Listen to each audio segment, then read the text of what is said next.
ಹೆಲ್ತಿಯಾಗಿ weight loss ಮಾಡ್ಕೋಬೇಕು ಅನ್ನೋರು, over eating ಮಾಡಬಾರ್ದು, ಸ್ವಲ್ಪ ಕಂಟ್ರೋಲ್ ಮಾಡ್ಕೋಬೇಕು ಫುಡ್ ಅನ್ನೋರಿಗಾಗಿ ಈ ವಿಡಿಯೋ ತೊಗೊಬಂದಿದ್ದೀನಿ. ಈ ಥರದ ಇನ್ನಷ್ಟು ವೀಡಿಯೋಸ್ ಆಗಲೇ ನಾನು ಚಾನಲಲ್ಲಿ ಆ್ಯಡ್ ಮಾಡಿದ್ದೀನಿ. ನೋಡಿಲ್ಲ ಅಂತಂದರೆ ವಿಡಿಯೋ ಡಿಸ್ಕ್ರಿಪ್ಷನ್ ಬಾಕ್ಸಲ್ಲಿ ಲಿಂಕ್ ಕೊಟ್ಟಿರ್ತೀನಿ, ಚೆಕ್ ಮಾಡ್ಕೋಬೋದು. ಬನ್ನಿ ಹಾಗಾದರೆ ಮಾಡೋಂಥ ಪ್ರೋಸೆಸ್ ನೋಡೋಣ. ಫಸ್ಟು ಮಿಕ್ಸಿ ಜಾರ್ಗೆ ಎಳ್ನೀರು ಆ್ಯಡ್ ಮಾಡ್ಕೊತಿದ್ದೀನಿ. ನಂತರ ಕೊಕೊನಟ್ ಎಳ್ನೀರದ್ದು ಕಾಯಿ ಇರುತ್ತಲ್ಲ ಅದನ್ನು ಕೂಡ ಆ್ಯಡ್ ಮಾಡ್ಕೋತಾ ಇದ್ದೀನಿ. ಆ್ಯಕ್ಚುಲಿ ಟೆಂಡರ್ ಕೊಕೊನಟ್ ಅಂತಾರೆ, ಇಲ್ಲಾಂದರೆ ಕೊಕೊನಟ್ ಮಲೈ ಅಂತಾರೆ. ಅದನ್ನು ಕೂಡ ಇದಕ್ಕೆ ಆ್ಯಡ್ ಮಾಡಿಕೊಂಡ್ರೆ ಇನ್ನಷ್ಟು ಟೇಸ್ಟಿಯಾಗಿರುತ್ತೆ.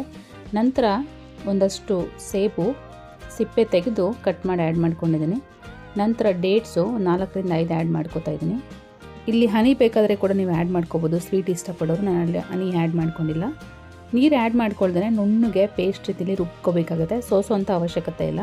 ನಂತರ ಒಂದು ಬೌಲಿಗೆ ಆ ಮಿಕ್ಸರ್ನ ಆ್ಯಡ್ ಮಾಡಿಕೊಂಡು ನೈಟೇ ನೆನೆಸಿಟ್ಟಿದ್ದೆ ಚಿಯಾ ಸೀಡ್ಸ್ನ ಹಾಲಲ್ಲಿ ಚೆನ್ನಾಗಿ ಆ್ಯಕ್ಟಿವೇಟ್ ಆಗಿದೆ, ಅದನ್ನು ಕೂಡ ಈ ಬೌಲಿಗೆ ಆ್ಯಡ್ ಮಾಡಿಕೊಂಡು ನಿಮ್ಗೆ ಇಷ್ಟ ಆಗಿರೋಂಥ ಫ್ರೂಟ್ಸ್ ಆ್ಯಡ್ ಮಾಡ್ಕೋಬೋದು. ಆ್ಯಪಿಲು, ಪೊಮೊಗ್ರನೇಟು, ಡ್ರ್ಯಾಗನ್ ಫ್ರೂಟು ಸೀಸನ್ ಅಂತ ಕಾಣುತ್ತೆ, ಚೆನ್ನಾಗಿ ಸಿಗುತ್ತೆ ಈಗ. ಸೊ ಹಾಗಾಗಿ ಡ್ರ್ಯಾಗನ್ ಫ್ರೂಟ್ನ ಕೂಡ ಆ್ಯಡ್ ಮಾಡಿಕೊಂಡು ಕೊನೆಯದಾಗಿ ಒಂದು ಸ್ವಲ್ಪ ಡ್ರೈ ಫ್ರೂಟ್ಸ್ ಜೊತೆ ಗಾರ್ನಿಷ್ ಮಾಡಿಕೊಂಡ್ರೆ ನೋಡಿ ತುಂಬಾ ಹೆಲ್ತಿಯಾಗಿ ಟೇಸ್ಟಿಯಾಗಿರೋಂಥ chia seeds coconut pudding ready ಆಯಿತು. ನಿಮ್ಗೆ ಇಷ್ಟ ಆಗಿದೆ ಅಂತ ಅನ್ಕೋತೀನಿ ಈ ಹೆಲ್ತಿ ರೆಸಿಪಿ. ಖಂಡಿತವಾಗ್ಲೂ ಡಯಟ್ ಮಾಡೋರು, ವೆಯ್ಟ್ನ ಲೂಸ್ ಮಾಡ್ಕೋಬೇಕು ಅನ್ನೋರು ಇದನ್ನು ಟ್ರೈ ಮಾಡಿ.